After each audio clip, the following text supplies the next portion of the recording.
estar juntos hora y media con un tipo que viene de Derecho debería estar en algún tipo de libro con diagnósticos. Espero que no resulte contraindicado, pero vamos a intentar que no sea una clase de Derecho, sino una clase enfocada al contexto. Debo decir que en estos momentos afrontamos muchos retos y en mi caso pues tengo el orgullo o el placer de estar trabajando en el proyecto que pretende crear una infraestructura europea de imagen de cáncer. Después veréis un esquema de esa infraestructura. Pero para que entendáis, hablamos de 76 socios, 14 países y un objetivo inicial de 60 millones de imágenes que llevarán asociados datos médicos. Por lo tanto, estamos hablando de hacia dónde estamos yendo en el futuro inmediato. Y una primera intención, que va a ser muy rápida, pasa por explicar, tal vez por qué estoy aquí, porque estoy hablando de estas normas y de esta ética. Veréis, lo que está sucediendo, y también y especialmente en el ámbito de la salud, tiene que ver con las políticas europeas, con las políticas de la Comisión Europea. La Comisión Europea ha decidido impulsar una estrategia de transformación digital acelerada. En realidad, no es una novedad. El primer plan se llamaba Europe Action Plan y se hizo antes de 2000 y tenía que haber acabado en 2010. Lo que ocurre es que ahora se está haciendo un esfuerzo adicional y estratégico en impulsar la transformación digital de la Unión Europea en todos los sectores. Eso se basa en un conjunto de estrategias que desde el punto de vista de la infraestructura parte de la generación de espacios de datos, entornos de datos susceptibles de tratamiento y reutilización para promover modelos de innovación disruptiva. Hombre, ¿y por qué están haciendo esta gente, estos señores están haciendo esta cosa? Porque realmente en este momento y en el mundo los datos de verdad, los datos concentrados, los datos accesibles, los datos utilizables, los tienen literalmente 4. Google, Meta, Amazon, TikTok. Aunque me patrocina, no pongamos en el paquete Microsoft, porque Microsoft ofrece servicios de soporte y no es lo mismo. Pero en cambio, por poner el ejemplo de Google, Google sí que es una compañía tecnológica también sanitaria. Por tanto, el ecosistema de datos es extraordinariamente potente en Estados Unidos, pero también en China, donde la estructura centralizada de gobierno les permite definir políticas públicas estratégicas que se imponen obligatoriamente. Esto de ser una dictadura pues tiene sus cosas, y una de ellas es esa. De modo que en la carrera de la transformación digital y la inteligencia artificial estamos en un puesto indefinido, pero más cerca del tercero que del segundo. La Unión Europea quiere hacer esto desde su propia filosofía y quiere recuperar soberanía digital. ¿Sabéis cuál es el primer espacio de datos europeo que se ha regulado? ¿Alguna pista? El de salud. El de los datos sanitarios. Por 2 razones esenciales. Una es obvia, bueno, por 3. Una es obvia, y es que son categorías especiales de datos, es algo particularmente complicado, difícil, y había que poner un especial cuidado en ese ámbito. Hay una segunda que se reconoce en el reglamento con la boca pequeñita, pero que se podría traducir con la expresión fallamos en COVID. COVID demostró que éramos incapaces de compartir una historia clínica a nivel europeo. Y por eso toda la primera parte del espacio europeo de datos sanitarios se dedica a la construcción de un ecosistema de intercambio de datos primarios y de historias clínicas compartidas a nivel europeo, con un marco de estandarización verificada en un contexto muy preciso de condiciones de uso. Pero es que en COVID no fallamos solo en eso. En COVID fue muy interesante ver cómo las autoridades de protección de datos se llenaban la boca diciendo que era posible tratar datos para a continuación todo el mundo nos dijese que era muy difícil, que incumplíamos la ley y que al parecer era mejor decirle a una viuda o a un huérfano, lo sentimos, su marido o su padre han fallecido, pero garantizamos su derecho fundamental a la protección de datos hasta el último segundo, a de verdad compartir y tratar datos. Y esto era porque la posición de las autoridades fue extrema, fue individualista, fue de un corte neoliberal, a mi juicio, y perdonad que sea así de sincero, vomitivo, que hizo prevalecer aspectos como no tratar datos de geolocalización para hacer trazabilidad de usos. Llegamos al extremo de que alguien que hacía trazabilidad de usos no podía saber, he venido en el H1, con 40 personas. Si hubiese venido en el H1 con 40 personas, después de haber cogido la C7, y hubiese compartido espacio con un COVID positivo, cuando la persona que hace trazabilidad de usos me hubiese preguntado con quién ha sido, ¿yo qué le iba a contestar? Quien se lo puede contestar es la compañía Movistar, no yo. Pero bueno, por protección de datos, muchos proyectos en los que yo colaboré voluntariamente hicimos un esfuerzo enorme de anonimización. Todo es muy complicado. ¿Qué es lo que reconoce el Espacio Europeo de Datos Sanitarios? Reconoce que es imprescindible desarrollar estrategias de compartición de datos que permitan una reutilización intensa de los datos. Se carga literalmente, lo veremos después, todas las legislaciones nacionales en ese sentido. Trata de unificarlas. Sigue estableciendo priorización con la anonimización, pero permite la pseudonimización justificada. Digamos que el espacio de datos sanitarios se españoliza. Y esto es bueno, porque se reconoció el fracaso de COVID. Pero si sumamos los espacios de datos a transformación digital y a la apuesta en la carrera geoestratégica por la inteligencia artificial, tenemos una nueva dimensión. Y es que el incentivo para la transformación digital y para el empleo de la analítica de datos, la interacción mediante aplicaciones con el paciente y la inteligencia artificial aplicada al entorno médico constituye también una prioridad. Y esto es lo que hiperenlaza una de las normas, Reglamento Europeo del Espacio de Datos de Salud, con la otra, AI Act. Curiosamente, las dos fueron impulsadas con una enorme tenacidad por la presidencia española, y no hablo en teoría porque yo estaba allí, y se consiguió bajo la presidencia española el suficiente acuerdo para que esas dos normas vayan a ir al boletín oficial antes de que se renueve el Parlamento Europeo. Así que este año tendremos en el boletín oficial de la Unión las dos normas. Y por tanto un marco estratégico no solo para la investigación con datos de salud, sino para el desarrollo y despliegue de la inteligencia artificial en el ámbito de la salud. ¿Qué sucede? Que la aproximación estratégica de la Unión Europea en esta materia está basada en valores y principios muy claros. El primero es el de la prevalencia de la garantía de los derechos fundamentales, al que se une la garantía del Estado de Derecho y la prevención frente a riesgos sistémicos para la sociedad. Esto suena chino, pero no lo es. Entre otras cosas, por ejemplo, hay un marco de garantía dentro del Impact Assessment muy especial en el ámbito de la salud. Tienes que asegurarte de que no causarás ningún daño a la salud cuando desarrollas un sistema de inteligencia artificial.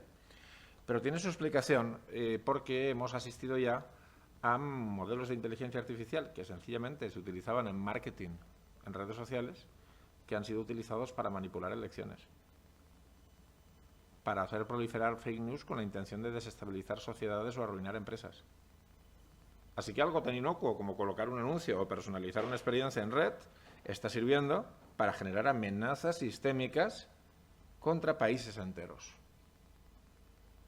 Porque además los desarrolladores muchas veces no tienen en cuenta esto. Yo pongo un ejemplo que no es sanitario, imaginad si lo escalamos al ámbito sanitario, pero en un proyecto europeo me encontré con una pyme que trataba de desarrollar algo tan aparentemente inocuo como un sistema que le permitía decidir cuándo recoger una cosecha. Esto parece una tontería, pero si tengo un sistema automatizado que me dice cuándo puedo recoger una cosecha, me está diciendo cuándo la puedo comercializar en condiciones ventajosas. Si esa cosecha está bien para enviarla a Alemania, por decirlo así, ya que yo vengo de un sitio donde se cultiva naranja, o si debería buscar un mercado de proximidad. ¿Eso a quién va a arruinar? ¿A quién va a causar daño? Bueno, depende. Si se convierte en un estándar de uso en una región con monocultivo y el sistema se equivoca y recogemos la cosecha antes de tiempo o más tarde de lo debido, arruinamos toda una economía local. Si el sistema no es seguro y alguien lo hackea, puede que especule en el mercado de futuros en alimentos y haga subir el precio de los alimentos. Oye, pero si solo era para ver si coloco las naranjas antes o después. No. Hay que entender que la trascendencia de estas tecnologías tiene que verse de modo sistémico. Para todo eso, los datos los tenéis aquí. También han puesto números. 2025, 530% más de datos. Casi 900.000 millones en negocio. 11 millones de puestos de trabajo. 65% de la población con competencias digitales básicas. Eso es lo que queremos. Y todo eso implica crecimiento de la economía, del empleo, de nuestras capacidades. Y para esto lo que han hecho ha sido diseñar todo un paquete de políticas o de leyes que tratan de garantizar esto. ¿A qué nos vamos a enfrentar en los hospitales? A la complejidad. Ya lo estamos haciendo. El problema es que vamos a estrategias que ineludiblemente deben conducir, desde un punto de vista tecnológico, a encontrar fórmulas de integración. Yo este hospital no me lo conozco, pero he trabajado en otros hospitales. Cuando tú llegas a un hospital desde fuera, como lego en la materia, tanto desde el punto de vista de la gestión como de formación clínica, tienes la, por alguna razón, estúpida idea de que tenemos una historia clínica, se acabó. No, tenemos centenares de sistemas. Decenas o centenares. No es la historia clínica, es la imagen médica, es laboratorio, ómica, genómica. De hecho, lo que aprendes es que cada vez que compras una maquinita o un cacharrito, tiene su base de datos. Y que más de una vez te estás pegando con el proveedor porque el proveedor quiere tener la base de datos en su cloud. Y te pone 2 millones de pegas para que tú puedas utilizar adecuadamente los datos. Creo que no me equivoco, ¿verdad? Empezad a sumar todas las entradas de datos que podrían venir desde fuera o están empezando a venir desde fuera. El concepto más común es el de Wellness Application. Algunas van a ser directamente aplicaciones médicas. Chips insertados que miden el nivel de glucosa en sangre. Seguimiento remoto de marcapasos. Cualquier tipo de sondas. Pero también cositas que hemos desarrollado que van con el reloj. Y es un sueño. Ya no tengo abuela, murió con 100 años. Y nunca pude ver para mi abuela la aplicación móvil por excelencia que debería ser: abuela, le toca la roja, la caja es así. Pero este tipo de cosas van a llegar. Y van a generar una integración en nuestros sistemas. Y no solo eso. Hay una cosa que dice el Espacio Europeo de Datos de Salud con muy buen criterio y es: ojo que este espacio de datos está abierto a la interacción con otros espacios. Fijaos, y esto viene de un grupo de trabajo en un tema muy, muy delicado. Violencia de género. Hicimos un grupo de trabajo que integraba gente que venía del mundo de la escuela, gente que venía de servicios sociales, Policía Nacional, Policía Local, jueces y médicos. Salvo que te hayan empujado por las escaleras o te hayan partido la pierna y no haya señales defensivas o arañazos, donde tú puedes pensar que esto no es que te has caído por la escalera, los daños psicológicos asociados a la violencia de género son muy difíciles de apreciar, nos dicen. Pero curiosamente los servicios sociales saben que en esa familia está ocurriendo algo. Y en el colegio, el psicopedagogo del centro identificó situaciones en los menores compatibles con violencia de género. Y la policía local ha estado un par de veces en esa casa. ¿Y sabéis quién tiene esa información? Cada uno la suya. Así que tú, que eres médico y encuentras algo compatible con violencia de género, no vas a poner violencia de género y a dar parte a la policía, no te vayan a exigir responsabilidad. ¿Cuál es la reivindicación de los profesionales? La integración de los sistemas. Poder hacer llamadas y buscar información complementaria. ¿Por qué? Porque para un paciente, en este caso, y en otros muchos, la historia social es relevante.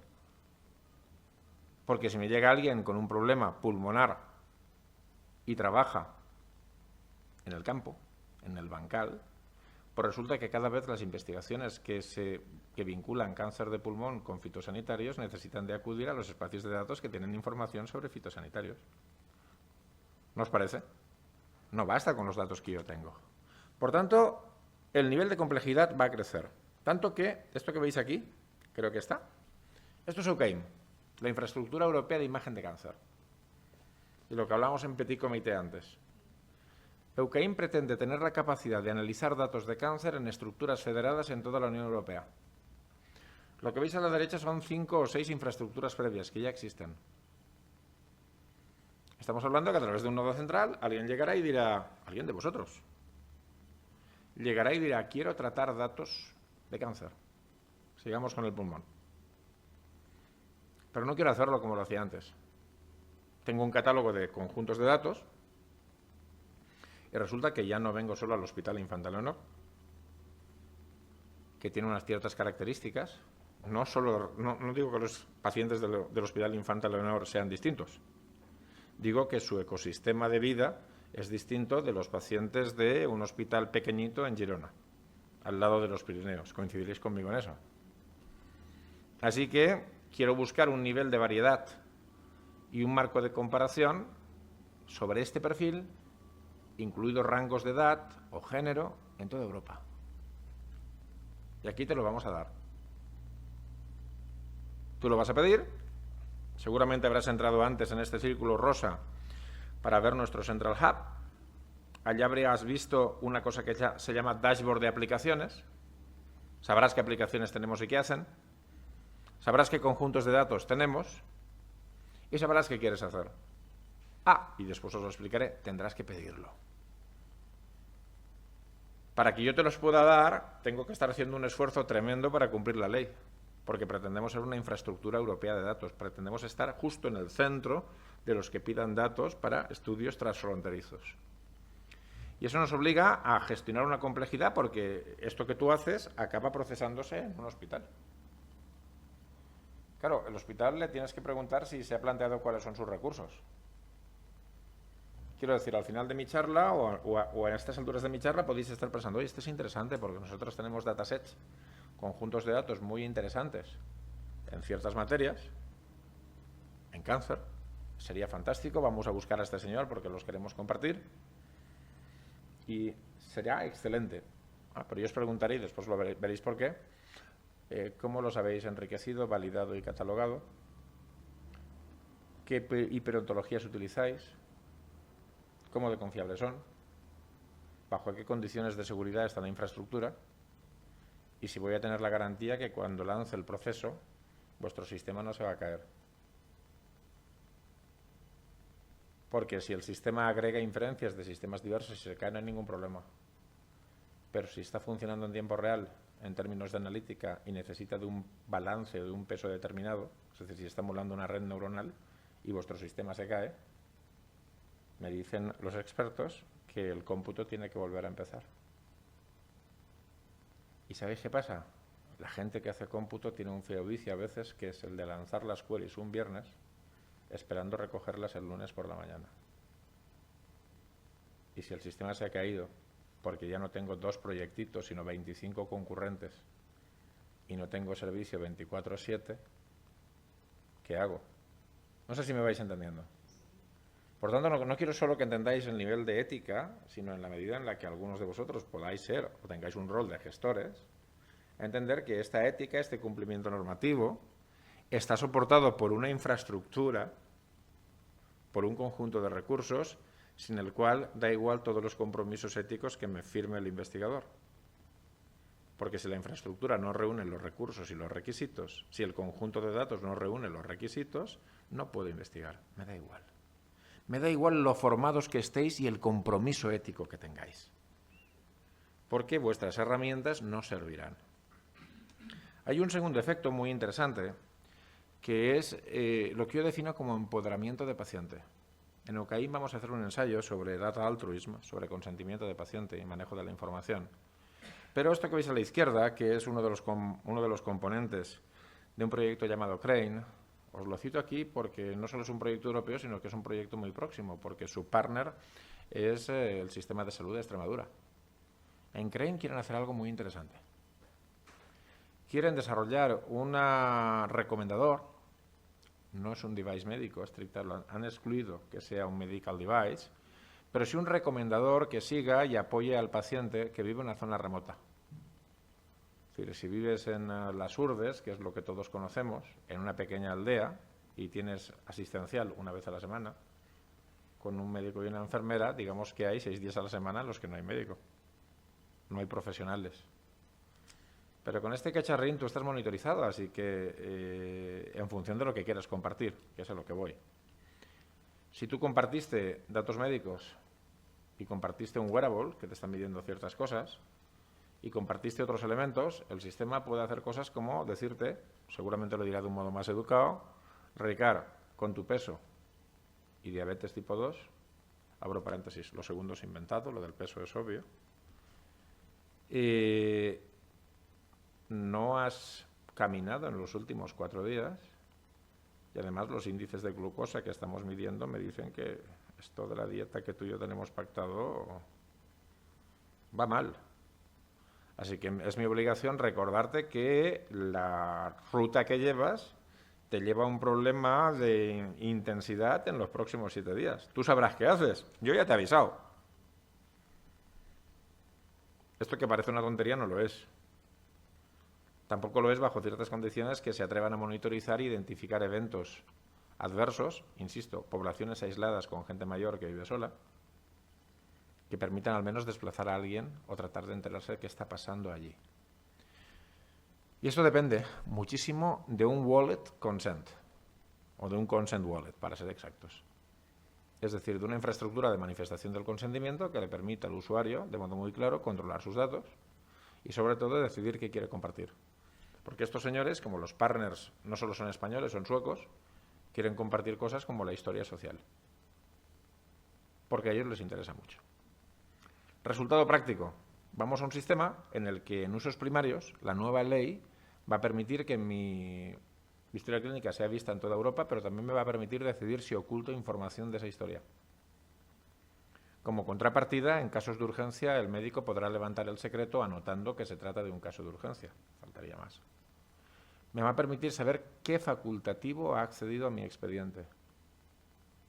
Esto de ya no forma parte del derecho a la protección de datos, saber quién tocó mis datos. Aquí se acabó. Y me va a permitir tener compatibilidad y poder llevar mi historia clínica en formatos compatibles.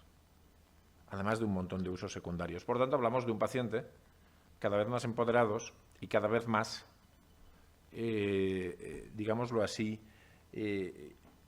implicados en el propio proceso. Digo que decíamos ayer, porque esto lo dije la última vez que estuve aquí, y es que si hablamos de ética y si hablamos de cumplimiento, lo primero que tenemos que asumir, y seré muy rápido en esto, es que una institución hospitalaria respecto de sus pacientes o un sistema de salud ocupa una posición de garante. Es decir, el garantizar la protección de datos o cumplir con la ética no solo es porque toca, es porque bajo mi cuidado, bajo mi responsabilidad, hay un conjunto de pacientes. Si la calidad de los datos no se garantiza, yo tomo malas decisiones. Las malas decisiones sobre qué parte del periódico lees, pues significa que te aburres más. Las malas decisiones en medicina tienen otra trascendencia. Por tanto, debo entender que todas estas normas se ordenan a garantizar que el modo en el que trato la información, la reutilizo, la contextualizo, la aprovecho, cumplen con un estándar mínimo de garantía de los derechos de los pacientes y con un estándar mínimo de garantías de seguridad y de confiabilidad. Al fin y al cabo, dice el Constitucional que hay un derecho que es instrumental a todos los demás derechos, que es el derecho a la vida. ¿Sabéis? Los muertos no tienen derecho fundamental a la protección de datos. Es un problema de morirte. Que como mucho, la familia puede heredar tus datos o puede cancelarlos, pero ya se acabó, ya no tiene más derechos. Pero si sumamos el derecho a la vida como valor esencial de nuestra Constitución, con todos los principios en materia de salud que están en la Constitución, es evidente que tenemos que ser conscientes que lo que hagamos con la información del paciente y cómo lo manejemos tiene una trascendencia importante y nos sitúa en una posición de alta responsabilidad. Lo que os voy a hablar tiene que ver con una recomendación estricta. Lo primero es que hay que tener un modelo basado en procesos de gestión. Y el otro día decíamos, y lo voy a repetir aquí, que es importante entender las dinámicas de esos procesos. Vamos a dejar de lado los aspectos primarios. Vamos a dejar de lado aquí en mi intervención la gestión ordinaria de asistencial. Debo dar por supuesto que el público asistente sabe que A. Los sistemas de información destinados a asistencial se dedican exclusivamente a esa finalidad. B. Que los permisos de accesos y el uso de la información en asistencial se limita a las personas vinculadas con el acto médico. O sea, que no veo por curiosidad la historia clínica de otro señor o de otra señora por allá, entre otras cosas porque alguien se ocupó en el sistema de salud en decirme que eso es un delito del Código Penal, artículo 197, que puede conllevar hasta 4 años de prisión y la inhabilitación profesional. Así que yo ya sé que no es razonable acceder a información confidencial de un paciente que no es mi paciente. O hay una vinculación asistencial, no ya porque lo tengo en el cupo, también en supuestos de urgencias, o ya me han dicho que esto pasa. Oye, ya me han dicho que si tengo que hacer un proyecto de investigación, paso por el comité de ética y por el modelo de gestión de acceso a datos y no se me ocurre sacar yo los datos de la historia clínica, exportarlos a un pendrive, hacer una anonimización patatera y usar los datos. Eso ya me lo han dicho. Que cuando tengo el gorro en asistencial, no tengo el gorro de investigador. Que ese gorro va por otro lado. Del mismo modo que tampoco se me ocurre sacar imagen médica o análisis clínicos o diagnósticos y ponerlos en un PowerPoint para dar clase. Eso lo hago a través de los sistemas de soporte del hospital, que me dice que tenemos un convenio con la Consejería de Educación y las universidades que imparten medicina, que nos habilitan para hacer eso, pero dentro de un proceso reglado. No vaya a ser que me equivoque y esté compartiendo información que identifica a un paciente sin darme cuenta.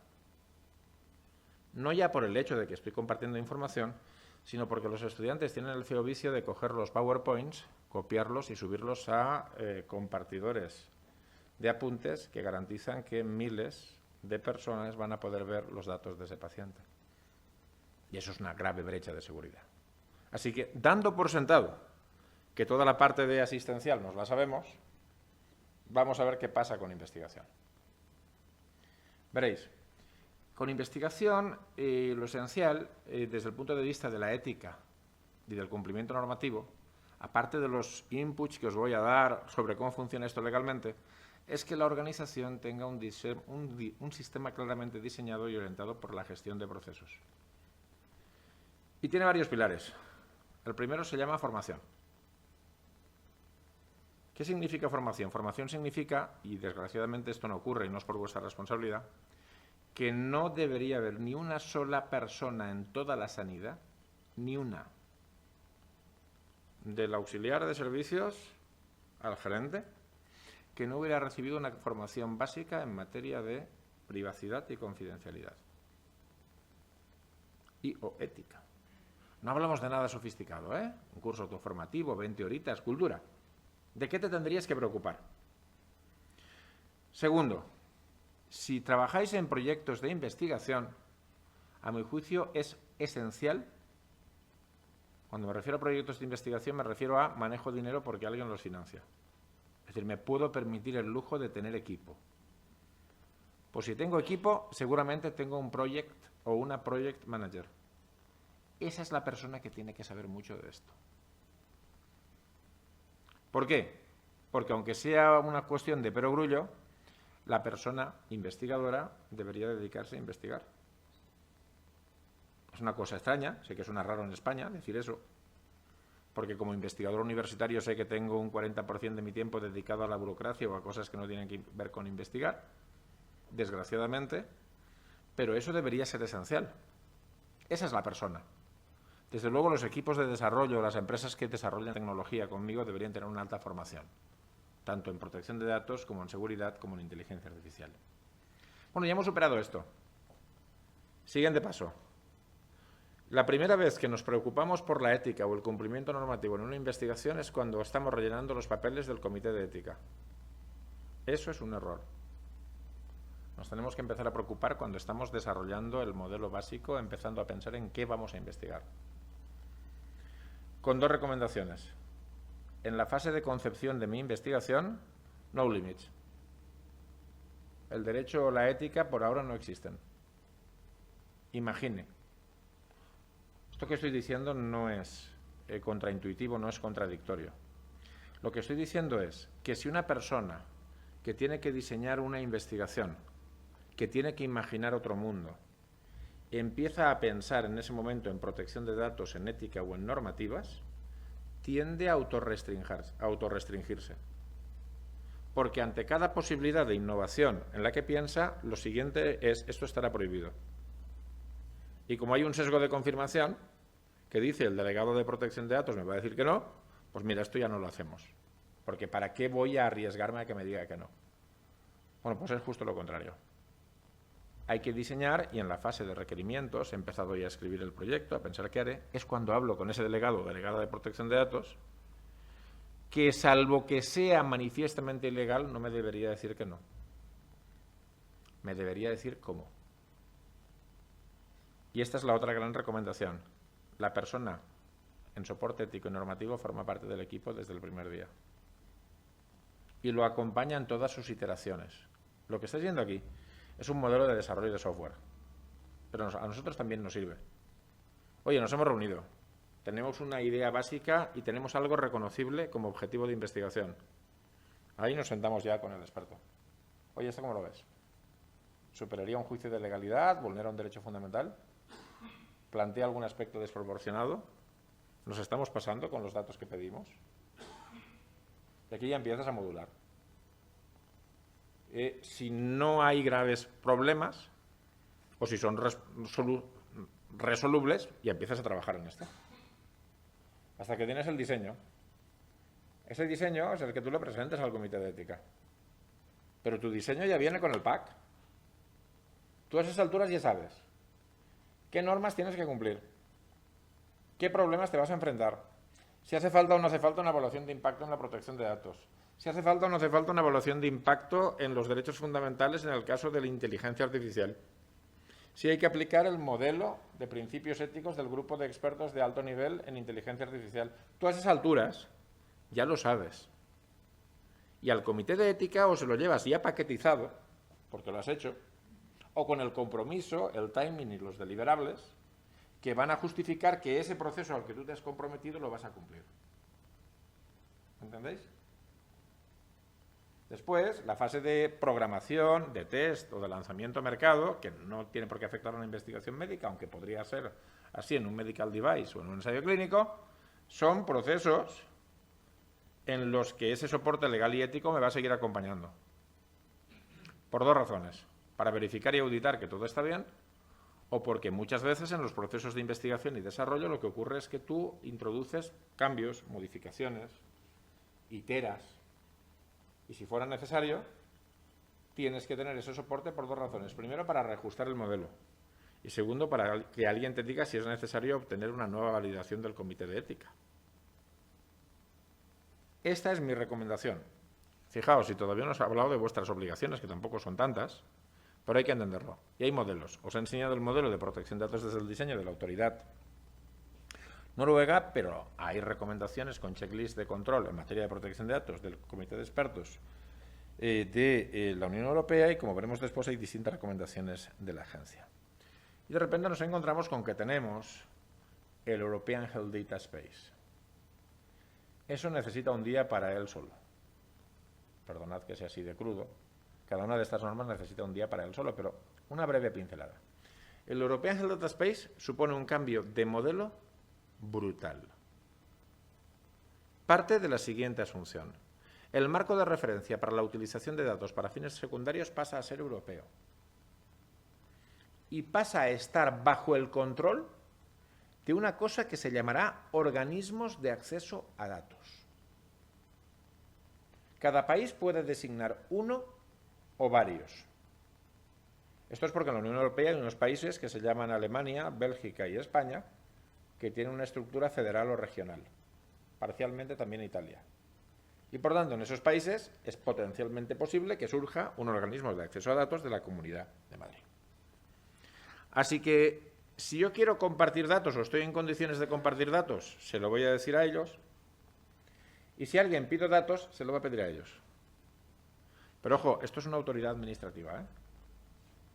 Es decir, es gente que me va a pedir requisitos que yo tendré que evidenciar si pido acceso a datos, o que me va a pedir requisitos si los tengo que compartir, y que además tiene la obligación de prestarme soporte. Por eso los que estáis en gestión de infraestructuras habréis tenido ya 200.000 reuniones con la Consejería, que os habrá contado que el Gobierno de España, a través del Ministerio de Transformación Digital, está impulsando una cosa llamada Espacio Nacional de Datos de Salud. Es decir, que es altamente posible que gran parte del almacenamiento del proceso no ocurra necesariamente aquí, sino en el Espacio Nacional de Datos de Salud. Al organismo de acceso a datos le obligan a prestar soporte, por ejemplo, para la anonimización o para la preparación y enriquecimiento de conjuntos de datos.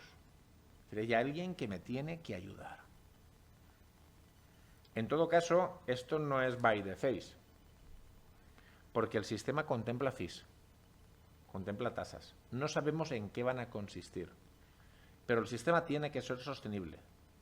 Por tanto, si yo tengo gastos para preparar un conjunto de datos, de manera justa el sistema prevé que los pueda repercutir en el usuario de acceso a datos. Esto no es pasen y vean. Ahora, eso significa a la vez que cuando el organismo de acceso a datos, a un proveedor de datos, a un data holder, que puede ser un hospital, pero puede ser una clínica odontológica, o puede ser OMROM, porque sirve glucómetros o sirve tensiómetros, es decir, a cualquiera que genere dato médico que esté dentro del rango de la aplicación, se lo puede exigir obligatoriamente.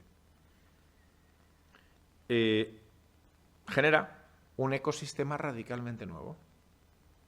¿Por qué? Porque ahora el sistema, entre comillas, está públicamente monitorizado, con reglas comunes y transparencia para todos los actores, y por tanto con una homogeneización de criterios y de requisitos y una reducción de potenciales silos. Oye, ¿y esta infraestructura tan compleja por qué?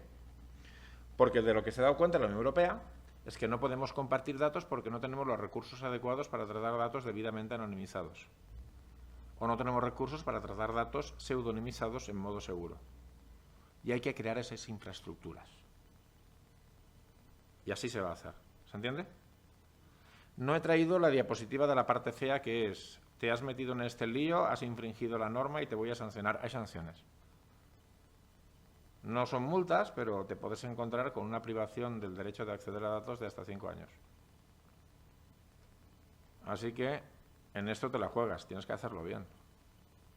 Por otra parte, ya no hablamos de tus propios datos, insisto, toda la Unión Europea. Esto es lo que está a nivel local.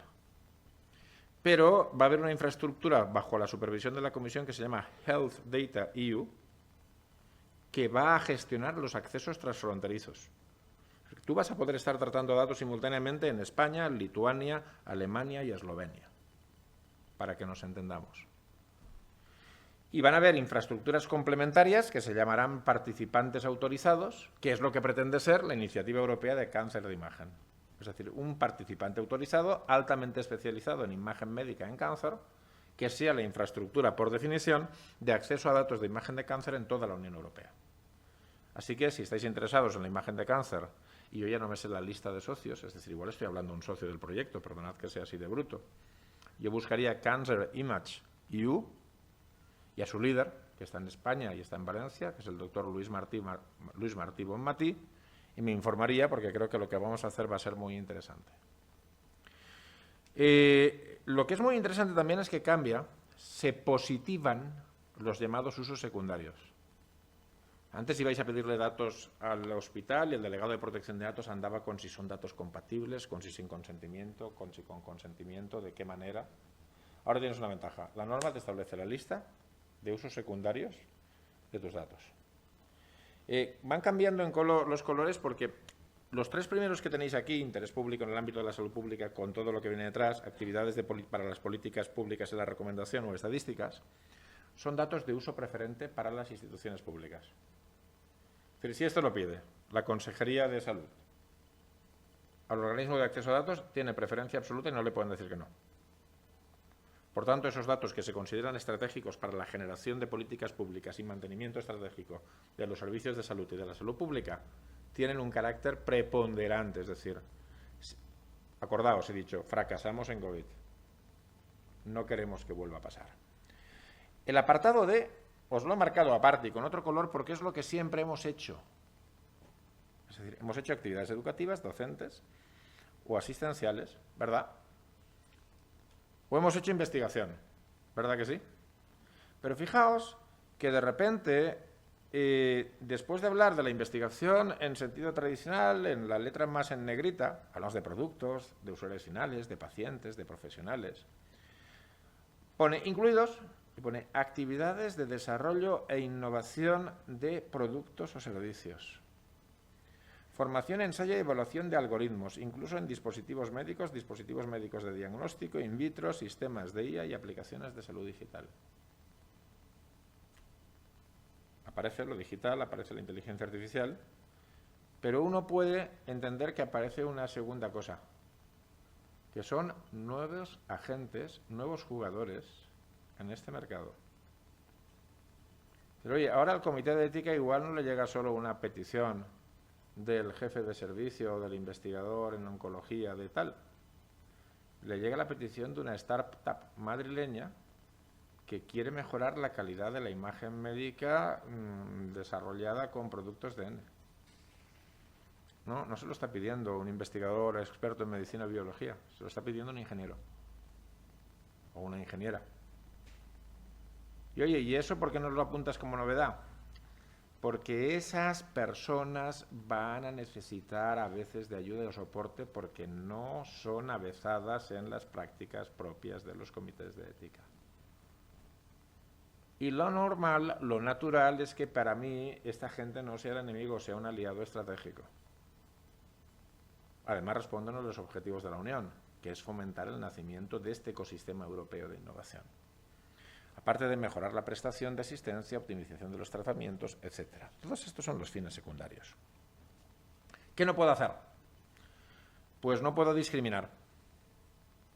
Es decir, no se me puede ocurrir pedir acceso a datos para hacer analítica de datos y establecer un patrón de personas a los que no conceder un seguro o no realizar una prestación. O limitarlas en el acceso al empleo, o limitarlas en el acceso a la financiación y al préstamo, al crédito.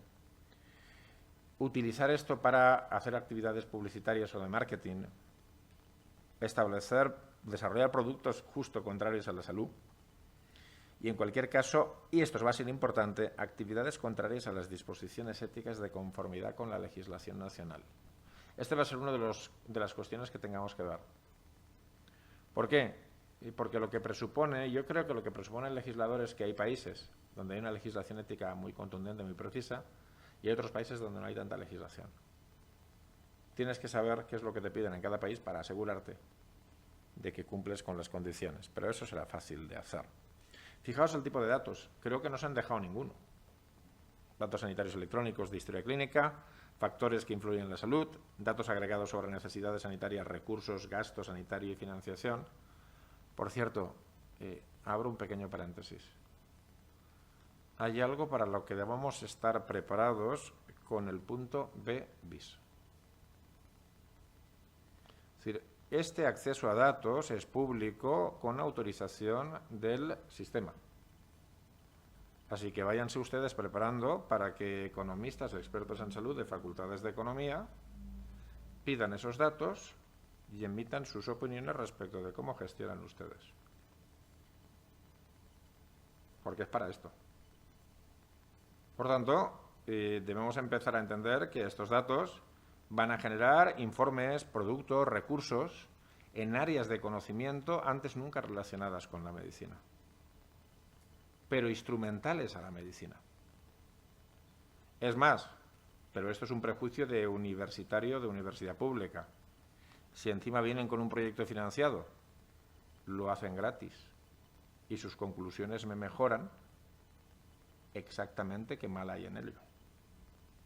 Pero esto va a suceder. Y creo que tenemos que empezar a prepararnos, insisto, en nuevos jugadores, nuevos modos de hacer las cosas, nuevos resultados.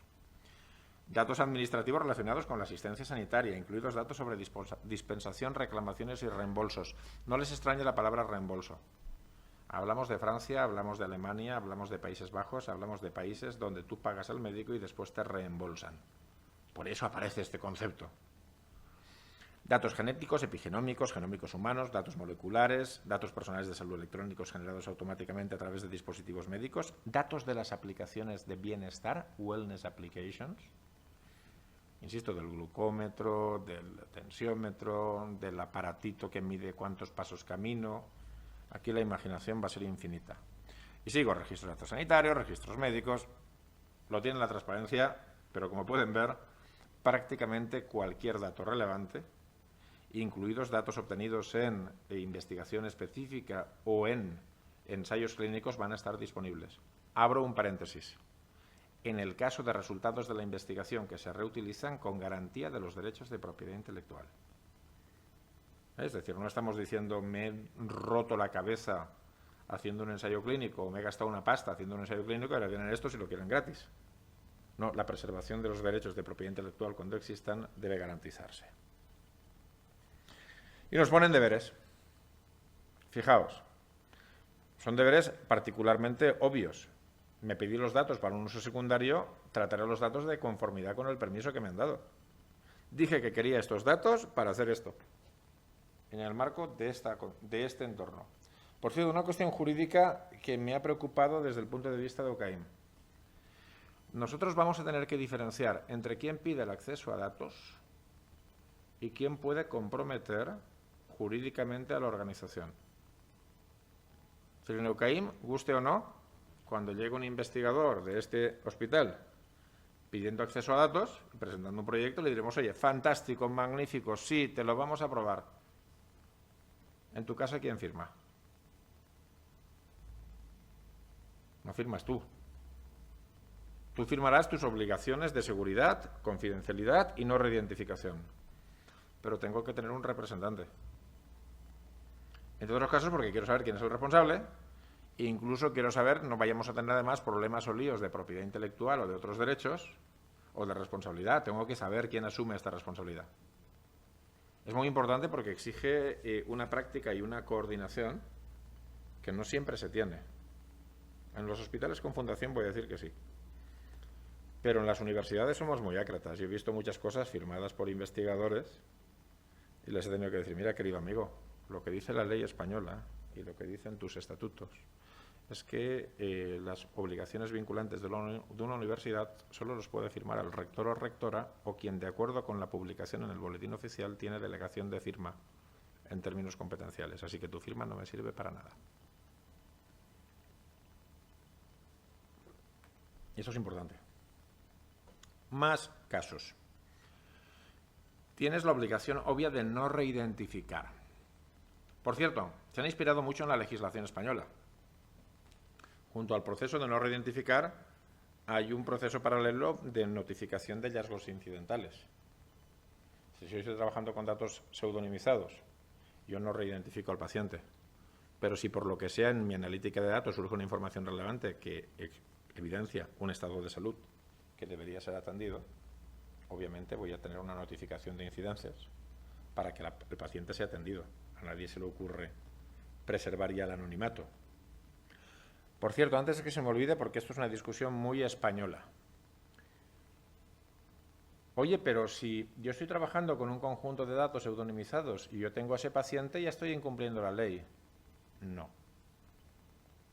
Si tú estás trabajando con un grupo de pacientes pseudonimizados y crees reconocer a un paciente, estás incumpliendo la ley si hay un registro de acceso a la historia clínica no justificada en ese periodo. Porque entonces ya ha sido mala leche a ver quién es. Mientras tú no hagas eso, tú no estás incumpliendo nada. Sí, te suena, podría ser tu paciente, pero tampoco es relevante. Tú estás respetando la condición de tratamiento pseudonimizado. No ha sido la historia clínica buscar algo más. ¿Entendéis lo que quiero decir? Bien. Hay un error en la regulación, estoy convencido. Por cierto, hay una obligación de publicar, de hacer públicos los resultados, de citar el origen del dataset, como es lógico. Hay un problema raro en la regulación, y es que yo comparto aquello de que los resultados se publican solo con datos anónimos, pero cargan en el investigador, en la persona que solicita acceso a datos, la justificación del tratamiento de datos pseudonimizados. Creo que se han equivocado porque no han previsto la posibilidad de que quien genera el conjunto de datos declare que la anonimización de datos no reúne criterios de calidad científica. Es decir, yo trabajo en la anonimización de un conjunto de datos para que me entendáis. Oye, es fantástico, yo voy a generar un conjunto de datos con datos sintéticos. Voy a coger un montón de variables y voy a crear nuevos sujetos que no se parecen en nada. Eso puede ser válido para algunas investigaciones, pero para otras no. Si eso no es válido para mi investigación y tengo que ir a un criterio de anonimización y en la fase de análisis de riesgos veo que no puedo anonimizar de manera robusta, los datos siguen siendo buenos para investigación, solo que están pseudonimizados. Bueno, pues habría que... entonces le tengo que decir al que me pide el acceso a datos, oye, cuando me pidas el acceso a datos, pídeme los pseudonimizados. Oye, hubiera estado mejor que hubiesen habilitado expresamente al que genera el conjunto de datos para decir, este conjunto de datos está pseudonimizado. No podemos anonimizarlo, por una razón justificada. Sigamos. Aunque no podremos profundizar mucho en la anonimización, no porque no haya tiempo ni ganas, sino porque ahora es algo bajo discusión. Digamos que hay tres posiciones respecto de la anonimización del dato sanitario. Una es anecdótica, pero es cierta. Si eres alemán, no puedes anonimizar datos. No me preguntéis por qué, pero es así. No ha habido hospital alemán con el que yo haya trabajado, cuyo delegado o delegada de protección de datos haya admitido que sea posible anonimizar datos de salud. Es una cosa que tienen en el ADN, que les viene de máquina, y ya puedes discutir con ellos lo que quieras. ¿Cuáles son las otras dos situaciones? Una es el marco de referencia para la anonimización si mis datos fueran un sistema puro de Open Data. Ahí solo vale el criterio estricto de las autoridades de protección de datos. La anonimización debe ser irreversible, equivalente al borrado, y nadie en el mundo mundial debería tener la capacidad de reidentificar. Nadie es nadie, porque van a un entorno de Open Data. Y la posición en fase de discusión. Las autoridades de protección de datos pretenden aplicar este estándar a cualquier anonimización, pero hay una discusión que en estos momentos está en los tribunales. Hay quienes dicen, y yo estoy entre ellos, que si tú has desarrollado una anonimización robusta, vamos a decir, no una anonimización banal, una buena anonimización, desidentificación, segunda anonimización, por ejemplo, en OCAIM, en las imágenes en formato DICOM, eliminamos identificadores directos y donde más riesgo hay, que son los metadatos, eliminamos hasta 75 metadatos distintos. Por otra parte, el entorno de proceso, y esa es la segunda parte, es un entorno de proceso registrado, va a ser un entorno con registro, con log de usos y con imposibilidad de copia o descarga. Nosotros pensamos que eso es una situación que de facto anonimiza los datos. ¿Por qué? Porque como no sea con una capturadora de pantalla y casi que tampoco, digamos que quien está accediendo a esos datos no tiene ninguna posibilidad de reidentificar. Y encima, si lo hace, vamos a tener traza. Incluso si vemos que está ejecutando un proceso raro y el peso en el proceso, el tiempo de proceso, el volumen de datos o cómo lo hace es extraño, se va del perfil que le hemos asignado, podremos hacer un audit. Así que para nosotros eso es anonimizar. Bueno, pues para el Tribunal General de la Unión Europea también, que ha dicho ya en 2 sentencias que se mide las condiciones de anonimización desde las condiciones y capacidades del usuario. ¿Qué estamos esperando? A que el Tribunal de Justicia de la Unión Europea, la sala de apelaciones, por decirlo así, diga lo mismo. Y en eso estamos. Bien, en cualquier caso, tienen que facilitar información pública, tienen que citar las fuentes, tienen que, lo que os decía, informar al organismo de acceso a los datos sanitarios de cualquier hallazgo significativo relacionado con la salud de la persona física. Hay un procedimiento para gestionar esto. Además nos piden, aquí no me detendré mucho, un entorno de procesamiento seguro. Es decir, si yo quiero estar dentro del ecosistema, en un nodo federado, porque una de las posibilidades que se van a ofrecer es la federación de espacios de datos, tengo que tener un sistema que sea seguro. Esto también es muy importante por otra razón. Hay una figura en el European Health Data Space que se llama Trustee Data Holder, o titular de los datos de confianza. Perdonad esas palabras tan raras, pero como queremos diferenciarnos de los americanos, Data Owner, caca. ¿Vale? Propietario de los datos, no hay más propietario que el paciente. Aquí se llama data holder o titular de datos. ¿Queda claro? Y el usuario de datos, o data user, o data access requester, es el que pide acceso a los datos. Bueno, pues si quiero ser un titular de datos de confianza, hay dos requisitos que tengo que cumplir.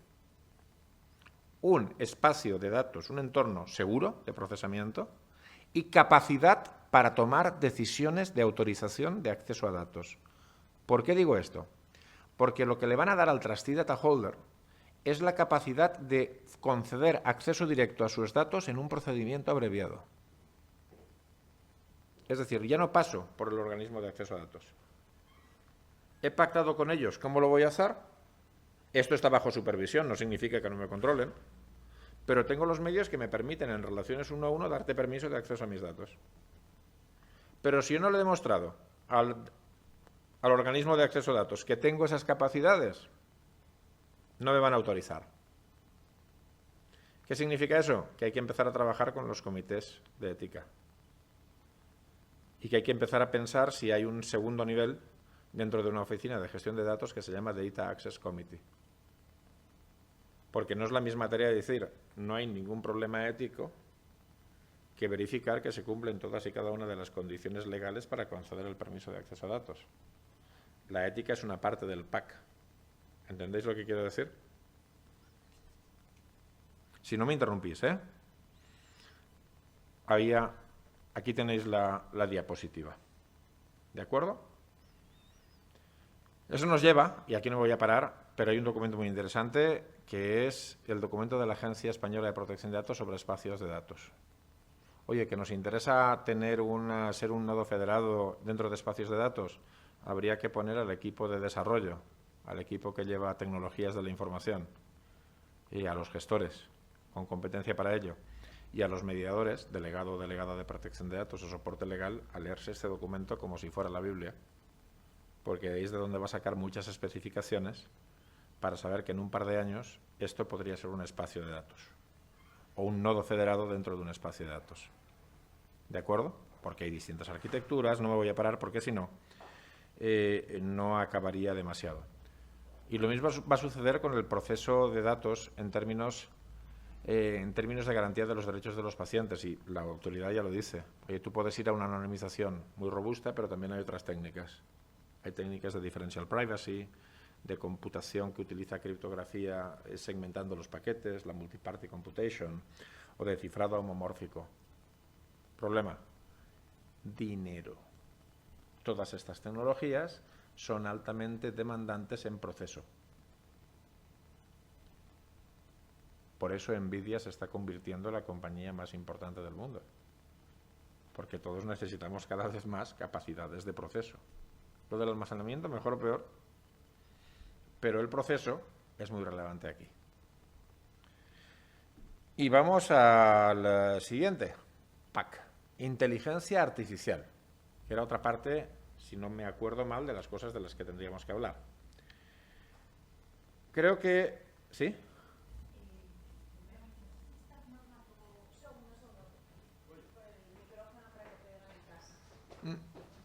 Y así yo bebo.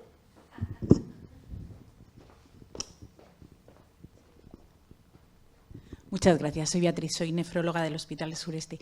Quería preguntarte si luego nos podías pasar todas estas normas o alguna cosa así para que pudiéramos... Ya Si no la tienes, se la pasaré.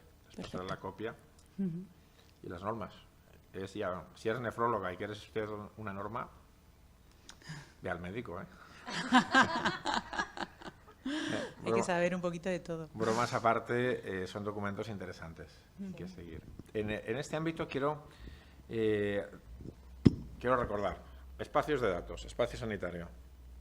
Imposible si no tenemos un ajuste claro de cumplimiento normativo en el Reglamento General de Protección de Datos y la legislación española en la materia, si no tenemos un ecosistema seguro y si no tenemos equipos lo suficientemente entrenados para saber trabajar con seguridad o poder diseñar adecuadamente un proceso de investigación.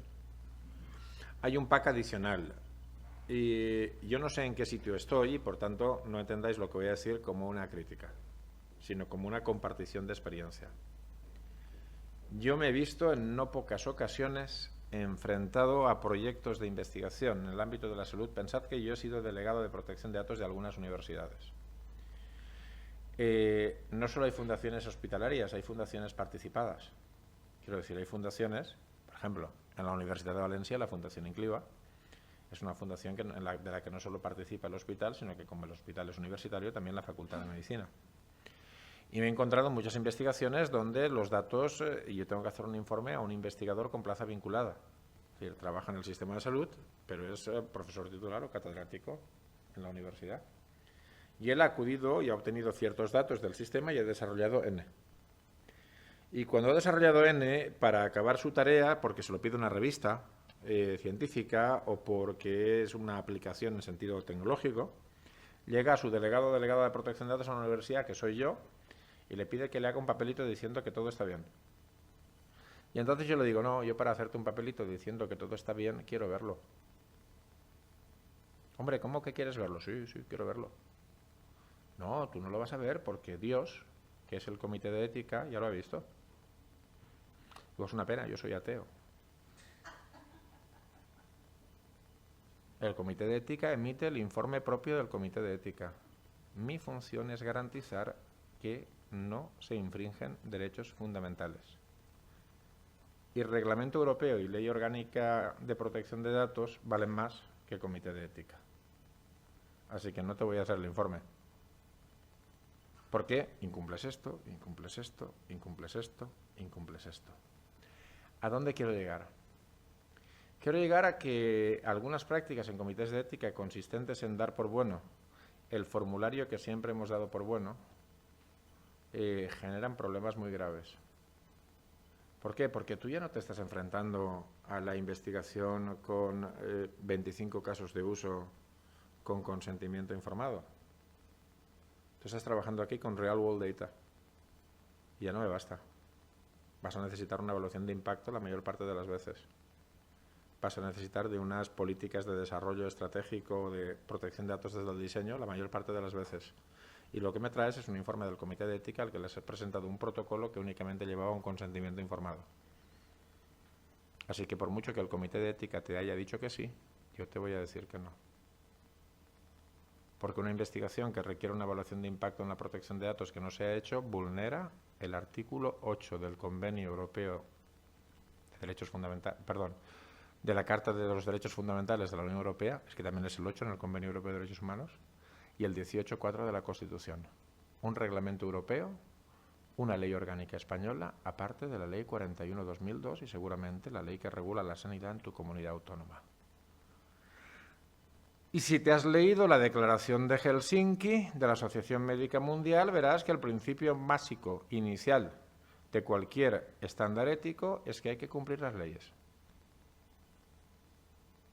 Así que resulta que tu comité de ética no se ha dado cuenta que no podía darte un informe positivo porque no estabas cumpliendo las leyes. Ese es un problema serio. No digo que sea el de aquí, yo aquí no sé lo que pasa. Pero sí que sé que se hizo un esfuerzo enorme. Y en la disposición adicional 17ª de la Ley Orgánica Española se decía que en el plazo de un año debía haber un experto en protección de datos en el comité. O una de dos, o no está, o no es experto. Porque las cosas que a mí me llegan de algunos sitios demuestran eso. Por tanto, esto es una inversión estratégica. ¿Y por qué además es una inversión estratégica? Por esto que está en pantalla. Porque es que la ética de la inteligencia artificial incorpora una capa ética adicional en la que no tenemos práctica. ¿Habéis hecho muchos protocolos de investigación evaluando el sesgo?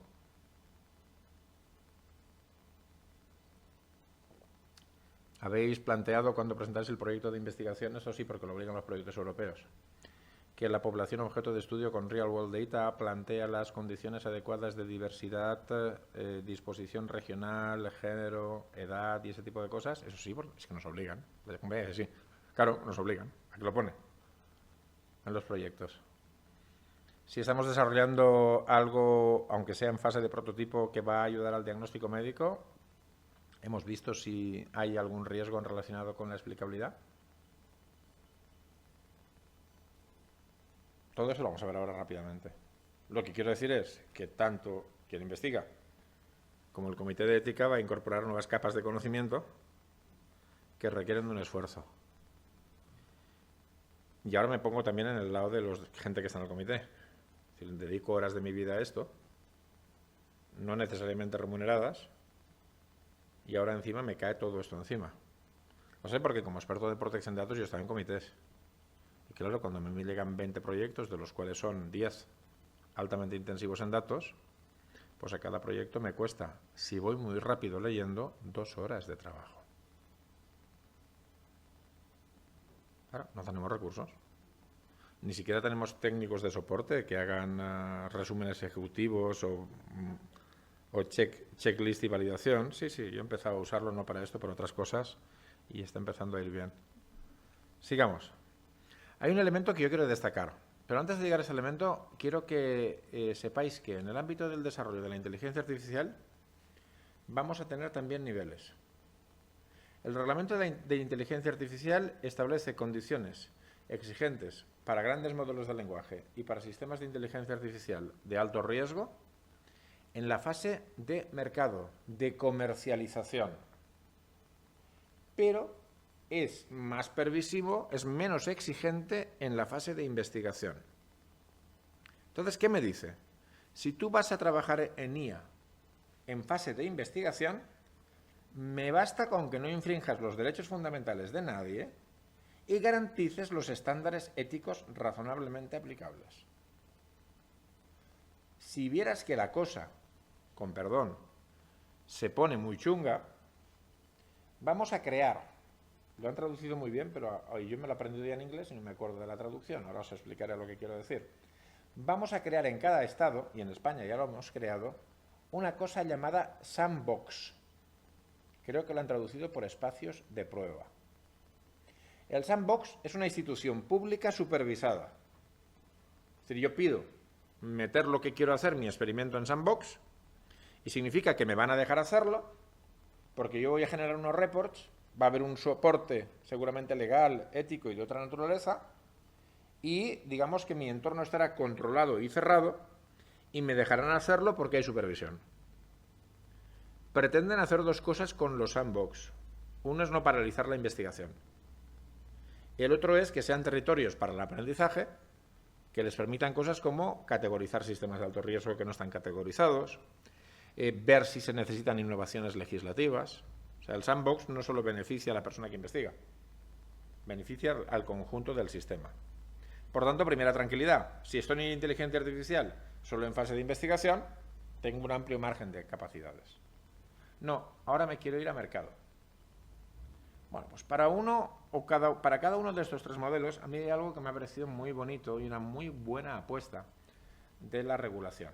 Es decir, alfabetización en materia de inteligencia artificial. Esto, aunque parezca extraño, es una medida de seguridad.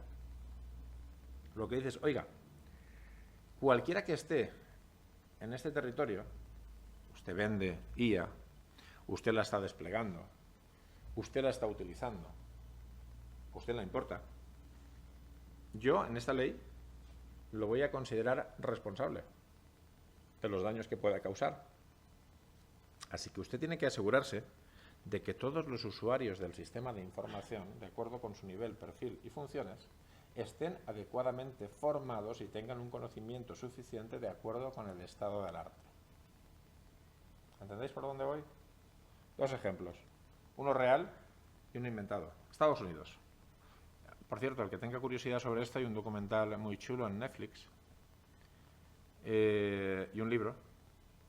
El libro es Armas de Destrucción Matemática, en su traducción al castellano, de Cathy O'Neil. El documental se ha titulado en castellano Sesgo Codificado y en inglés Bias, en el que esta mujer, entre otras, cuenta desarrollos muy incipientes de inteligencia artificial que han causado problemas.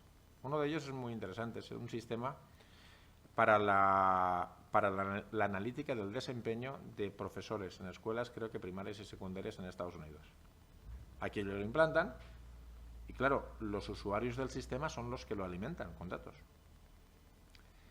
Y fíjate que la gente, que no es tonta, después de un proceso de funcionamiento de aquello, se da cuenta de una cosa. Pilla cuáles son los pesos de cada información en el proceso de analítica del sistema. ¿Y qué descubren? Que lo que más pesa son las notas. Así que empiezan a subir las notas. Y tienes profesores que suben las notas y profesores honestos que no las suben. El primer año ya hay una disfunción, una asimetría entre el modo en el que valora el sistema, los que suben las notas, y a los que continúan evaluando igual. Pero ojo, porque el segundo año los que continúan evaluando igual heredan a los estudiantes que no debieron haber pasado de curso. Así que su ratio de suspensos crece. ¿A quién creéis que tienen la tentación de despedir? A los honrados. Bueno, lo que nos demuestra esta lección es que yo debo entrenar adecuadamente a quien genera o usa un sistema para evitar estos riesgos. Vamos a tener que hacer un esfuerzo brutal cuando la inteligencia artificial llegue a la consulta, porque toda aquella que sea altamente dependiente de la supervisión humana requerirá personal entrenado. Primero, para poder interactuar con el interfaz y tener un conocimiento cabal y cierto de lo que está viendo allí. Segundo, para ser capaz de tomar decisiones autónomas. Mi mayor preocupación es que lleguemos a un modelo de herramienta que no debería existir jamás, en la que uno se sienta concernido del siguiente modo. Si contradigo la herramienta y me equivoco, soy responsable.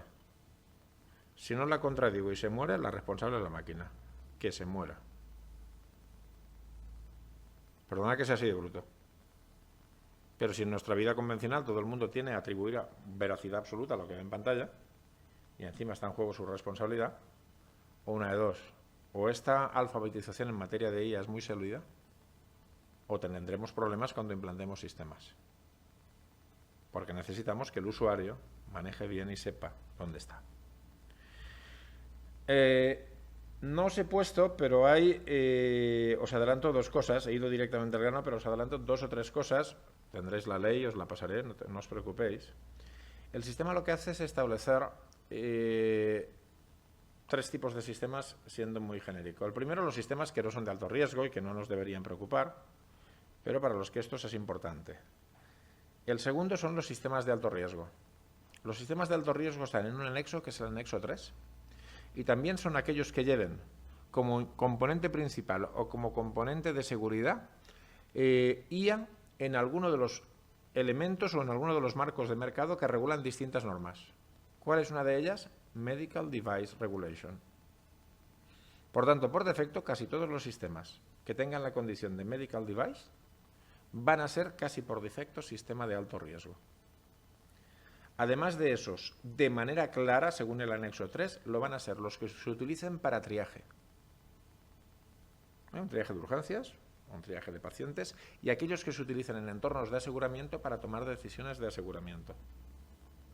Todos esos son sistemas de alto riesgo. Hay prácticas prohibidas, discriminar en un aseguramiento, manipular a personas vulnerables, pero aquí no me he querido detener en exceso. ¿Qué nos van a pedir? Esto es solo para desarrolladores, que hay un sistema de gestión de riesgos.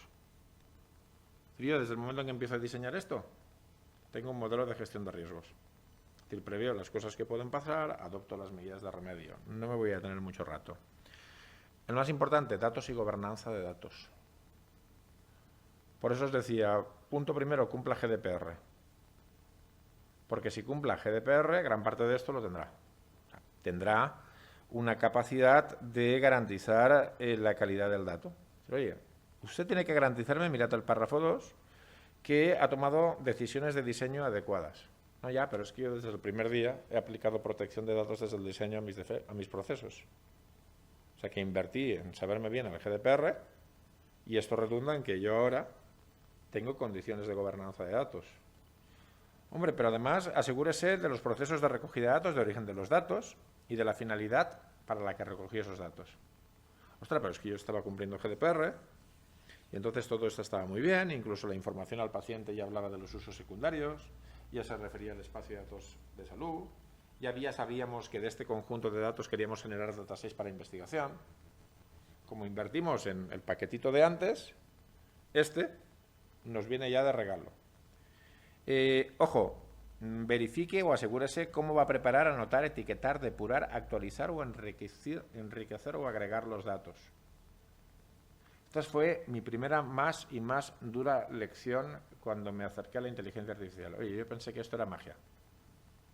Que tú cogías un conjunto de datos, lo metías ahí, y la máquina ya sola, ya si eso, hacía magia. No. No. No he insistido antes, pero en EHDS va a haber no solo catalogación de datos, sino un Data Quality Utility Label. Si tú, además de tener conjunto de datos, podrás tener datos categorizados como de calidad y utilidad. ¿Cómo lo consigues? Con esto. Por tanto, esto es fundamental. Entender claramente los casos de uso, eso lo manejáis mejor que yo. Corregir sesgos que puedan repercutir sobre la salud, que puedan causar un daño. Apartado F. Hay que tener muy en cuenta esos riesgos. Hay que tener un sistema para detectar esos sesgos, las lagunas, las deficiencias. Hay que tener en cuenta la relación, en el párrafo 3 y siguientes, del principio de minimización de datos y de la adecuación a la finalidad. Y además hay que tener una documentación técnica, conservar los registros de uso del sistema durante todo el ciclo de vida, transferir a todos los que van a usar el sistema y al despliegue toda la información necesaria, asegurar la vigilancia, la supervisión humana y asegurarte de que aquello es seguro y robusto. Todo esto, más todo un conjunto de trámites y de documentación, te van a exigir para que tu dispositivo llegue al mercado. Ojo, si es de salud, con los requerimientos adicionales de Medical Device. Ya veremos cómo establecen puentes y, por decirlo así, validaciones de uno y otro proceso, pero tú ya tienes un camino definido. Si eres Medical Device, ese no lo vas a poder evitar. Y a todo esto, estamos hablando de ética y regulación, se une la capa de la ética de la inteligencia artificial. Veréis, en nuestro caso se encargó a un grupo independiente de expertos que elaborasen unas directrices. Ellos elaboraron unas directrices y una checklist con 7 dominios, 7 áreas distintas y 63 controles posibles en materia de ética de la inteligencia artificial. Sí. Vosotros, el sí se lo digo a una compañera que está poniendo unas caras. De hecho, los que estamos trabajando en esto pensamos que no, que puede estar muy bien como herramienta de auditoría, pero que este sistema no es funcional ni adecuado para la fase de diseño y análisis de riesgos. Por 2 razones. Porque es una mera checklist de control. Entonces, si de explicabilidad de 5 tengo 4, ¿qué pasa con la quinta? En un modelo basado en análisis de riesgos, podría ser que la quinta fuese irrelevante porque no genera ningún riesgo, así que no hay ningún problema. En un sistema basado en checklist, la quinta dice que hay un 20% que no tengo y tengo que justificar por qué. Pero eso es una cuestión de metodología. Lo que nos dicen es, primero, garantiza la dignidad humana y los derechos fundamentales. Hemos hablado de eso, no me voy a detener. Así que la IA, si queremos que sea confiable, tiene que ser lícita, ética y robusta. Cuando despleguemos, desarrollemos y ese tipo de cosas, nos dicen que, ojo, tienes que asegurarte de que el cumplimiento normativo, la garantía de las personas vulnerables y entender el balance entre el interés común y el riesgo de causar un daño, lo tienes que balancear. Esto es el índice del documento. ¿Vale? En el índice del documento nos establece que para que la IA sea fiable tiene que garantizar el respeto de la autonomía humana, la prevención del daño, la equidad y la explicabilidad. Y después, como os he dicho, despliega esos 4 conceptos en 7 dominios de control. Los vamos a ver ahora. Que se garantizan a través de métodos técnicos, como estás programando el sistema, o de métodos no técnicos. Por ejemplo, el que está en el nivel 1, acción y supervisión humana. Eso, por una parte, tiene métodos técnicos. ¿Cómo me estás diciendo que la acción y la supervisión humana tienen métodos técnicos? Claro, porque tú tienes que tener un plan de contingencia y repliegue que permita que cuando la aplicación está produciendo algún fallo o la monitorización de la aplicación te dice que algo está pasando, algo tiene que saltar para que pase a supervisión humana y, por ejemplo, suspendas el uso del sistema hasta que tomes una decisión. No sé si me estoy explicando bien. Por tanto, algo que pensamos que solo hace un humano requiere también de supervisión técnica. ¿De acuerdo?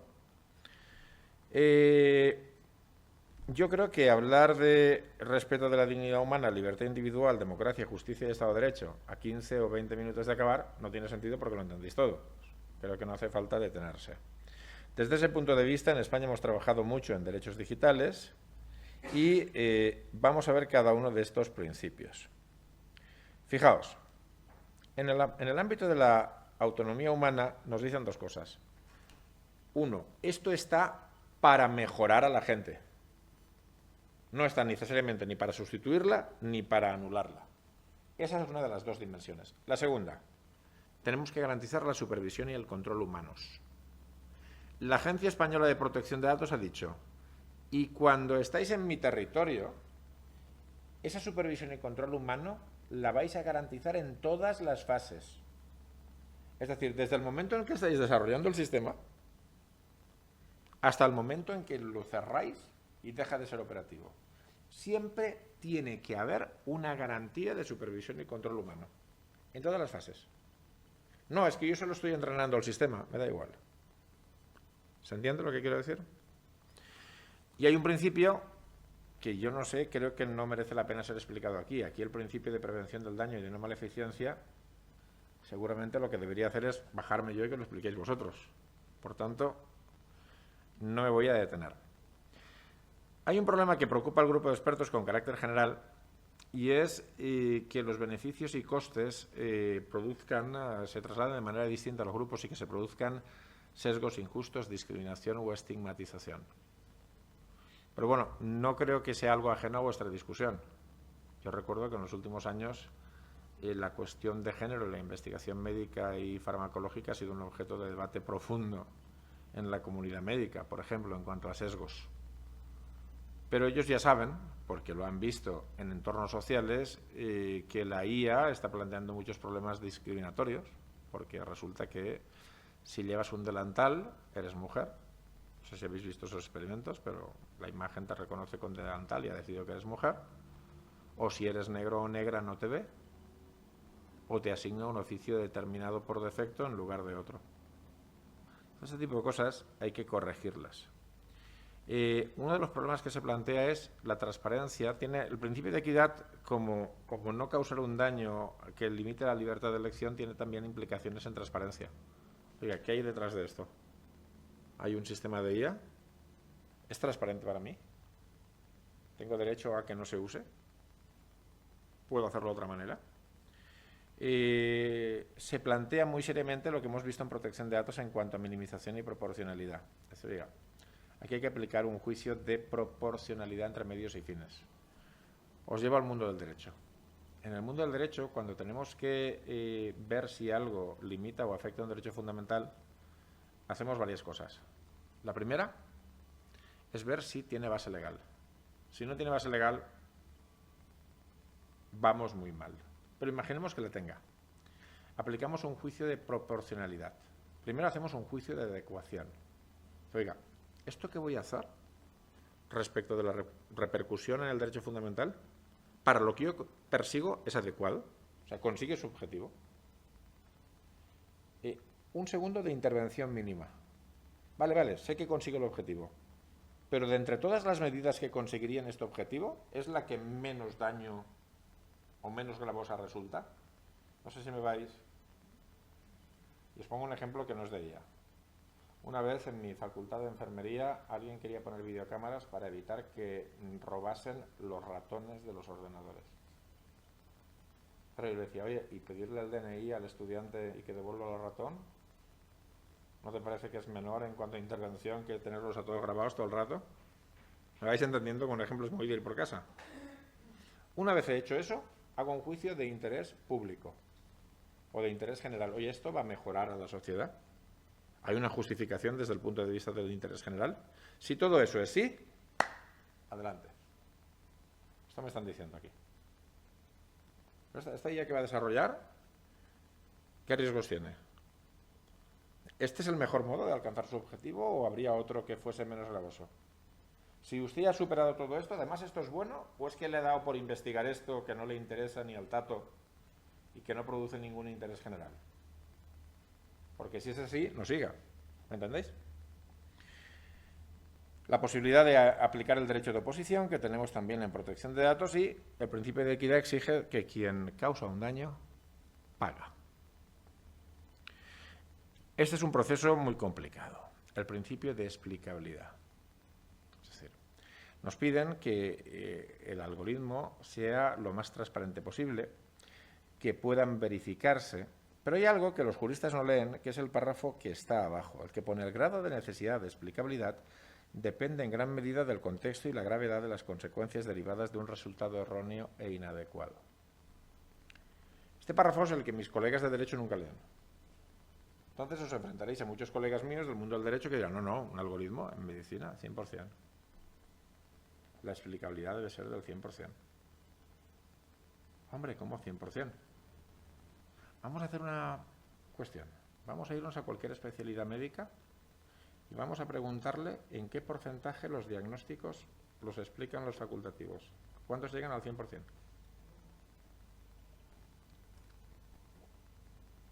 No sé si me entendéis.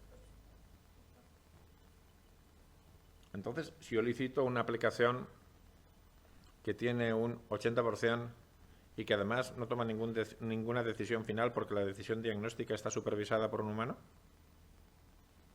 no sé si me entendéis. Para esta finalidad médica específica, la explicabilidad acompañada por una medida de remedio que es la supervisión humana es suficiente. Si la respuesta es sí, y lo puedo documentar, sí.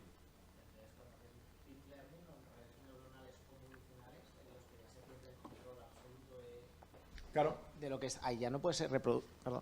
Sí, comentaba que cuando la reproducibilidad además es otra cosa.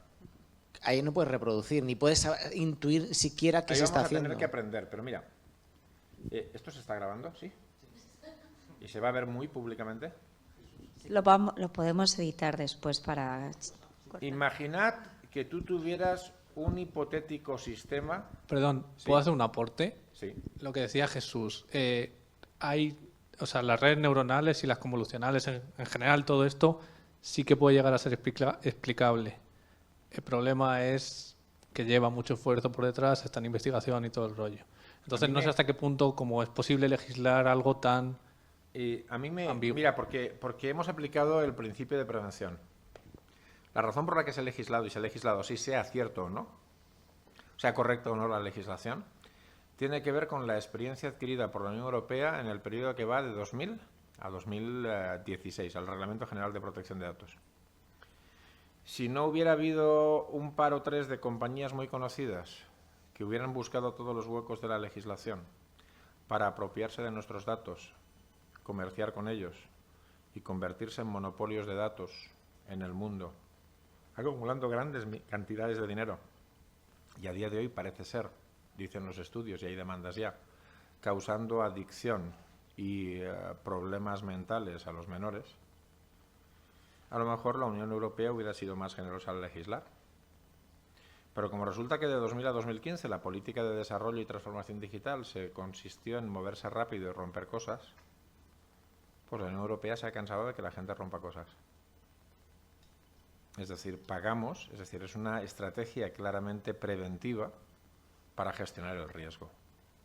¿En qué creo que se va a traducir? Se va a traducir en lo que hemos visto en la regulación. La regulación no reproduce esto literalmente. Dice, tienes que tener un sistema de gestión de riesgos. ¿Qué significa? Que yo puedo encontrarme en entornos donde la explicabilidad no sea necesaria o estrictamente indispensable. ¿Por qué? Porque lo que hace el sistema es banal. Puedo encontrarme en otros donde lo que yo module es el grado de explicabilidad. Y, por supuesto, va a haber incentivos a que se desarrollen modelos con distintas metodologías de explicabilidad. La verdad es que la que consiste en reproducir el proceso y en casi tener un log o un backup de las redes que se han generado es imposible o exige mucha computación. A mí me consta que hubo en su día, no sé cómo habrán evolucionado, sistemas con una orientación a causalidad. Es decir, una vez el sistema toma la decisión, tiene que ir a una tabla de causalidades y tiene que tratar de explicar el porqué, a cuál de los parámetros de esa causalidad responde lo que ha hecho. Por tanto, sé que se están haciendo esfuerzos de investigación en esa materia. Pero, es lo que decía también, imaginemos un hipotético sistema, que me estoy inventando y que no existe, al que tú le haces digerir historia clínica con múltiples síntomas y con una cosa poco médica y nada fiable como ChatGPT, que se ha comido antes toda la literatura publicada sobre determinadas patologías, incluidas listas o catálogos de diagnóstico, te devuelve como respuesta que esos síntomas que 4 especialistas distintos han vinculado a enfermedades de su especialidad, que han resultado no ser enfermedades de su especialidad, se corresponden con enfermedades raras diagnosticables mediante un análisis génico. Es un sistema hipotético que seguramente no existe. La cuestión es, si el coste-beneficio consiste en que el sistema ha enlazado cosas que cada uno desde su posición subjetiva no enlaza, y hablamos de que el señor va a ir a un laboratorio, le van a tomar una muestra de sangre, y unos días después van a ver si ha salido algo compatible con esto, ¿qué maleficencia hay ahí? ¿Qué riesgo hay ahí? ¿La máquina ha diagnosticado? No. La máquina te ha ayudado a tomar una decisión para pedir una prueba. Oye, pero ¿y si esto funciona? ¿En tiempos, en meses, en años? ¿Cuánto tiempo ha ahorrado ese paciente con enfermedades raras? ¿Cuántos diagnósticos erróneos con prescripciones medicamentosas contraindicadas? ¿Cuántos riesgos para su salud? ¿Cómo vamos a juzgar la explicabilidad aquí? No, es que tiene que ser el 100% explicable, es que tiene que acertar. Oiga, no va así. Ahora, otro día, Julio Mayol nos hizo una demo muy interesante en cuanto a inquietante. Es que yo como paciente le pregunto a ChatGPT de viva voz, dándole los síntomas de una enfermedad degenerativa grave, y me lo cuenta. Y lo peor no es que me lo cuenta, es que lo entiendo. Oiga, señores de ChatGPT, ¿ustedes han pensado qué pasa que cuando la persona que hace esa consulta es una persona depresiva con tendencias suicidas? O sea, ¿de verdad han visto si esa herramienta, y estamos atrás al principio de equidad, al de no maleficencia, pero es más, si resulta que esa persona ha hecho esto, no lo sé, ha hecho la pregunta, le ha molado, se ha deprimido, ha vuelto a hacer la pregunta y la ha grabado, tiene un vídeo haciendo la pregunta, y después le dice al mundo, me suicido por todo esto que habéis visto que me ha dicho ChatGPT. Al propietario de ChatGPT, la compañía, va a explicar cómo hemos llegado a esto, sobre todo si lo que ChatGPT dice es erróneo. Porque el juez ya no va a entrar en estos detalles de la causalidad para arriba, para abajo. El juez va a decir, este señor se tiró a un puente porque tu máquina le dijo que se iba a morir, cuando no se iba a morir. Pasa por caja. Esto va a ser muy delicado. Por tanto, el grado de explicabilidad, es decir, nuestro reto, el compañero nos ha explicado lo de en qué están trabajando, el reto va a ser capaces de dimensionar la explicabilidad en función del riesgo. Pero veo caras de compañeros y compañeras sufriendo, pero es que además eso no es el trabajo del investigador médico. Es el trabajo del analista de datos, el programador y el experto en derecho y ética. Oye, ¿y no es mi trabajo? No, tu trabajo es que cuando yo vaya y te diga, mira, esto funciona así, y entiendo que me está diciendo esto por esta razón o que puedo justificar esto. Oye, tú como experto en el área, ¿cómo lo ves? Ah, no, pues a mí no me parece un juicio razonable ni explicable. No tomaría una decisión con este sistema. Ya me has dado el input que necesito. Pero es mi trabajo, no el tuyo. El tuyo está en ayudarme a entender para que me puedas ayudar a desarrollar el sistema que los dos buscamos. Pero no en culpabilizarte, no en interiorizar todo eso. Porque si no, no avanzaremos nada. Ahora tenemos un problema. Y es que nuestros sistemas, una vez lo señalé, estoy acabando ya, una vez lo señalé en un foro, en un encuentro de este estilo, donde no solo había expertos en sanidad, sino desarrolladores, responsables de CPDs. El problema es que tenemos una presión presupuestaria que nos obliga a lo que yo llamo selección inversa de talento. Es el modo educado de decirlo. Si nosotros de verdad queremos gente implicada y con capacidades en esta materia, tenemos que suplicar que sea gente vocacional que quiere venir a trabajar aquí. ¿Por qué? Porque de aquí a que en el sector público creemos plazas adecuadas para esto, es una escala que no existe. Un cuerpo y escala que no existe. Bueno, sí, es cuerpo TI, pero escala... Oye, pero esto es administración especial y a nosotros nos cae muy mal la administración especial. A nosotros nos gusta la administración general. Queremos gente que sea generalmente tonta para casi todo. Y así después ya la entrenamos un poquito y cuando ya la tenemos entrenada, con un 24 le sale al lado un 26 y se va al 26 a hacer otra cosa que no tiene que ver nada y hemos tirado varios años de trabajo a la basura. ¿O no? No, pero bueno, si conseguimos que esto salga, tiene que ir a la mesa negociadora, tenemos que establecer una banda salarial, tenemos que hacer una oferta pública de empleo, una oposición, y ya si eso llega a la persona.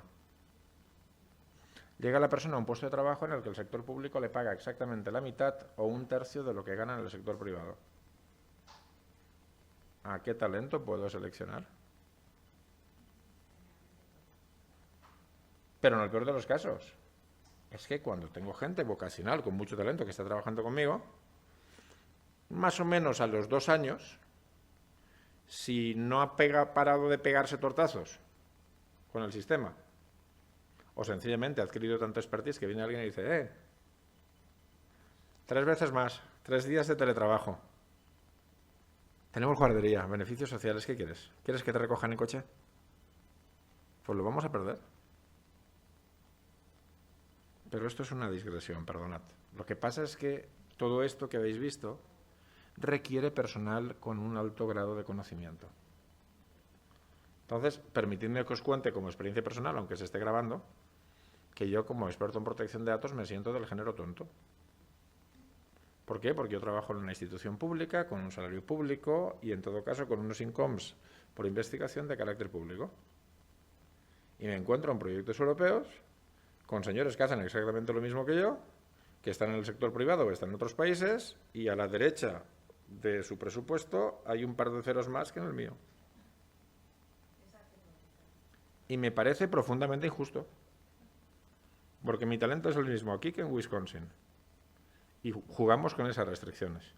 Y o entendemos eso o vamos a ir mal. Pero a lo que vamos. Lo que os he dicho se despliega así, con 7 dominios de control. Esos 7 dominios de control, en opinión del grupo de expertos, están interrelacionados. Yo no he trabajado mucho en las interrelaciones. No me voy a extender más allá, pero tenedlo en cuenta, tenéis el resumen de que lo que supone cada uno de los dominios de control.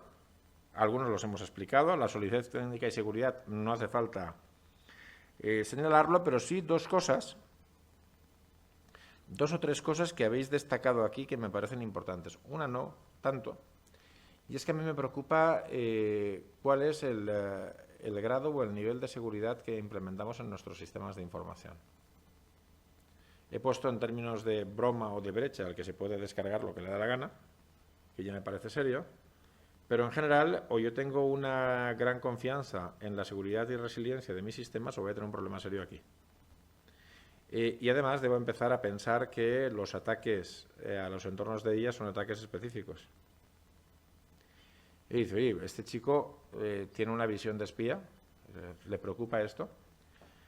Os recomiendo que veáis las estadísticas de NISA y las estadísticas del CCN para entender hasta qué punto dentro del top 5 de los ataques externos en ejercicios de ciberguerra o directamente de ciberdelincuencia afecta al sector de salud. Os ibais a sorprender. El sector de salud siempre está arriba en el entorno de escenarios atacados. Primero, porque hacer chantaje a un hospital me puede salir a cuenta. Y segundo, porque, hombre, si fuerais los malos, estáis en Corea del Norte o en Rusia y queréis atacar a otro país, una de las cosas primeras que os querríais cargar son las infraestructuras eléctricas, las viarias y las hospitalarias, ¿no os parece? Por tanto, a esto hay que darle mucha importancia. Y es muy divertido cuando tú estás hablando de esto y por otra parte porque algunas de las cosas que hacéis tienen interés estratégico. Pero a mí me resulta emocionante por naif hablar con colegas del mundo de la investigación científica que están trabajando, por ejemplo, en virus. La investigación con virus está considerada en la legislación bajo ciertas condiciones como tecnología de doble uso y comparten investigaciones altamente confidenciales en Dropbox. que al parecer es un entorno que a la National Security Agency de los Estados Unidos no le interesa nada. Es decir, de verdad, ¿cómo puedes estar compartiendo información estratégica de esa naturaleza en un entorno que desde ese punto de vista no es seguro? Tenemos que cambiar nuestra cultura de seguridad. No puede ocurrir esto, no puedes perder 2.000 pacientes en un pendrive, en un tren o en un aeropuerto. Y eso también afecta a este tipo de sistemas. De precisión, fiabilidad y reproducibilidad hemos hablado. Así que continúo. Gestión y privacidad de los datos lo dejo para vuestro DPO. Todo lo que tiene que ver con trazabilidad, explicabilidad, lo hemos visto ya.